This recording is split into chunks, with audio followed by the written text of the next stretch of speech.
ইনভেষ্টমেন্টৰ কথা মনলৈ আহাৰ লগে লগে আমাৰ মনত কেইটামান প্ৰশ্ন আহে। তাৰ ভিতৰত অন্যতম হৈছে ৰিস্ক।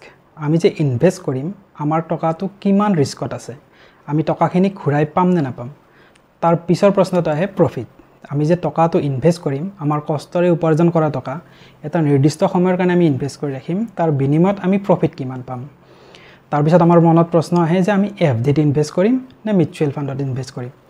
যদি আপোনালোক বিগনাৰ্ছ হয় তেনেহ'লে আজিৰ এই ভিডিঅ'টোত আমি এই গোটেইখিনি বিষয় এফডি আৰু মিউচুৱেল ফাণ্ডৰ মাজত এটা কম্পেৰিজন কৰাৰ চেষ্টা কৰিছোঁ। আশা কৰোঁ আপোনালোকে এই ভিডিঅ'টো স্কিপ নকৰাকৈ শেষলৈকে চালে এই কথাখিনি বুজি পাব যে আপোনালোকে ক'ত ইনভেষ্ট কৰাটো প্ৰয়োজন। তো বন্ধুসকল নমস্কাৰ, আপোনালোক দুৱা ফিন টিপছলৈ স্বাগতম জনাইছোঁ। তেন্তে বলক দেৰি নকৰি আৰম্ভ কৰোঁ আমি আজিৰ এই ভিডিঅ'টো। এতিয়া আহোঁ আমি এফডি লৈ। এফডি মানে হৈছে ফিক্সড ডিপজিট, মানে আপুনি আপোনাৰ নিৰ্দিষ্ট টকা নিৰ্দিষ্ট সময়ৰ বাবে নিৰ্দিষ্ট ইণ্টাৰেষ্ট ৰেটত আপুনি বেংকত জমা কৰালে। এফডি হৈছে এটা পাৰম্পৰিক আৰু এটা সুৰক্ষিত ইনভেষ্টমেণ্ট পদ্ধতি। আপুনি এটা যিকোনো বেংকত গ'ল, বেংকত আপুনি নিৰ্দিষ্ট সময়ৰ কাৰণে আপোনাৰ নিৰ্দিষ্ট টকা নিৰ্দিষ্ট ইণ্টাৰেষ্ট ৰেটত আপুনি জমা কৰিলে। এফডিৰ ক্ষেত্ৰত ৰিস্ক বহুত কম থাকে, মানে লোকচান হোৱাৰ সম্ভাৱনা বহুত কম থাকে। লাভৰ ক্ষেত্ৰত মানে ৰিটাৰ্ণৰ ক্ষেত্ৰত আপুনি 5 পৰা 7% আপুনি পাব পাৰে। আৰু লক ইন মানে আপুনি নিৰ্দিষ্ট সময়ৰ আগত টকা উলিয়াব নোৱাৰে। আৰু গেৰেণ্টিৰ ক্ষেত্ৰত আপুনি যিকোনো প্ৰতিষ্ঠিত বেংকৰ পৰা এটা সুৰক্ষাৰ গেৰেণ্টি পায়। এফডি সেইসকল লোকৰ কাৰণে ভাল যিসকলে জীৱনত কমকৈ ৰিস্ক ল'ব বিচাৰে আৰু যিসকলে নিজৰ টকা কমকৈ লাভ হ'লেও সুৰক্ষিত হৈ থকাটো বিচাৰে, তেওঁলোকৰ কাৰণে এফডিটো এটা ভাল অপশ্যন।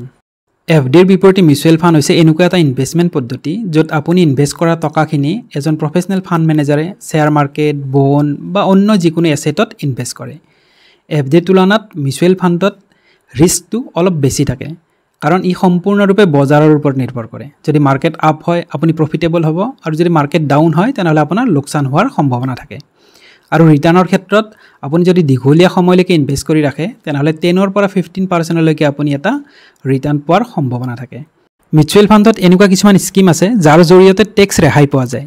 ইয়াৰ ভিতৰত ELSS মানে ইকুইটি লিংক ছেভিংছ স্কিম। এই ফাণ্ডত ইনভেষ্ট কৰিলে টেক্স ৰেহাই পোৱা যায়। তাৰ উপৰিও মিউচুৱেল ফাণ্ডত লিকুইডিটি পোৱা যায়, মানে তৰলতা। আপুনি পইচা SIPত ইনভেষ্ট কৰিব পাৰে। SIPৰ জৰিয়তে সপ্তাহত হওক, মাহত হওক। আৰু আপুনি লামচাম মানে একেবাৰে এটা নিৰ্দিষ্ট পৰিমাণৰ টকা আপুনি ইনভেষ্ট কৰিব পাৰে। এই দুইটা ধৰণে টকা ইনভেষ্ট কৰাৰ সুবিধা আপুনি মিউচুৱেল ফাণ্ডত পায়। মিউচুৱেল ফাণ্ড সেইসকল লোকৰ কাৰণে ভাল যিয়ে জীৱনত অকণমান ৰিস্ক ল'ব বিচাৰে আৰু নিজৰ টকাখিনি এটা লং টাৰ্মৰ কাৰণে ইনভেষ্ট কৰি ৰাখিব বিচাৰে, যাৰ ফলত এটা ভাল ৰিটাৰ্ণ অহাৰ সম্ভাৱনা থাকে। এতিয়া আমি এটি সৰু উদাহৰণেৰে বুজিবলৈ চেষ্টা কৰোঁ আহক, যে আপুনি ফিক্সড ডিপজিটত প্ৰতি মাহত 5,000 টকাকৈ ইনভেষ্ট কৰিব 5 বছৰৰ কাৰণে। 5 বছৰ মানে 60 মাহ। ইয়াত আপোনাৰ ৰিটাৰ্ণ ৰেট ধৰি লওক আপুনি 6.5% আৰু কম্পাউণ্ডেড কোৱাৰ্টাৰলি।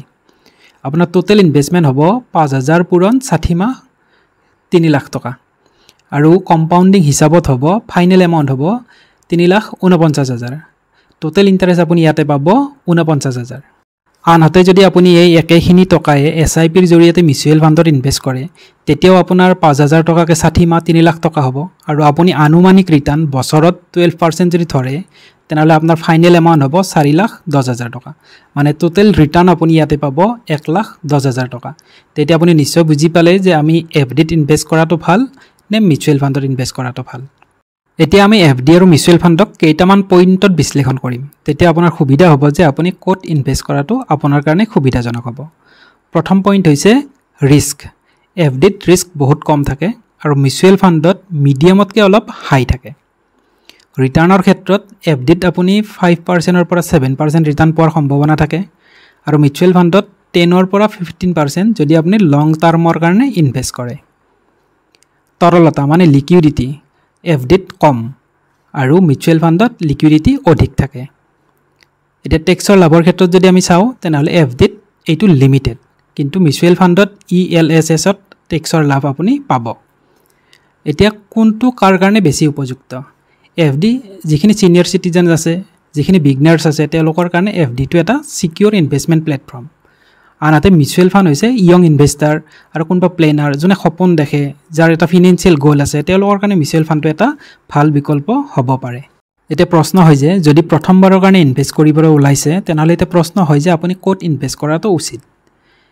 যদি আপুনি একেবাৰে নতুন আৰু আপুনি একেবাৰে সিকিউৰ এটা প্লেটফৰ্ম বিচাৰে তেনেহলে এফডি আপোনাৰ কাৰণে এটা ভাল বিকল্প হ'ব পাৰে দ্বিতীয়তে যদি আপুনি অলপমান ৰিস্ক ল'ব বিচাৰে আৰু আপুনি এটা লং টাৰ্মৰ কাৰণে একদম কম হলেও 5 বছৰৰ কাৰণে আপুনি আপোনাৰ টকাখিনি ইনভেষ্ট কৰিব বিচাৰে তেনেহলে এসআইপিৰ জৰিয়তে আপুনি মিউচুৱেল ফাণ্ডত ইনভেষ্ট কৰিব পাৰে যাৰ ফলত আপুনি এটা ভাল ৰিটাৰ্ণ পোৱাৰ সম্ভাৱনা থাকে আজিৰ এই ভিডিঅ'টোৰ জৰিয়তে এফডি আৰু মিউচুৱেল ফাণ্ডৰ মাজত কৰা কম্পেৰিজনৰ ফলত হয়তো আপোনালোকে বুজিবলৈ সক্ষম হৈছে যে আপুনি ক'ত ইনভেষ্ট কৰাটো প্ৰয়োজন এটা আপুনি ক'ত ইনভেষ্ট কৰিব সেইটো সম্পূৰ্ণ আপোনাৰ ব্যক্তিগত কথা মই কোনো এটা নিৰ্দিষ্ট ফাণ্ডত ইনভেষ্ট কৰাৰ বাবে আপোনাক পৰামৰ্শ নিদিওঁ যদি ভিডিঅ'টো ভাল লাগিছে ভিডিঅ'টো লাইক কৰিব শেয়াৰ কৰিব আৰু চেনেলটো সাবস্ক্ৰাইব কৰিবলৈ নাপাহৰিব তে লগ পাম পৰৱৰ্তী ভিডিঅ'ত তেতিয়ালৈকে বিদায়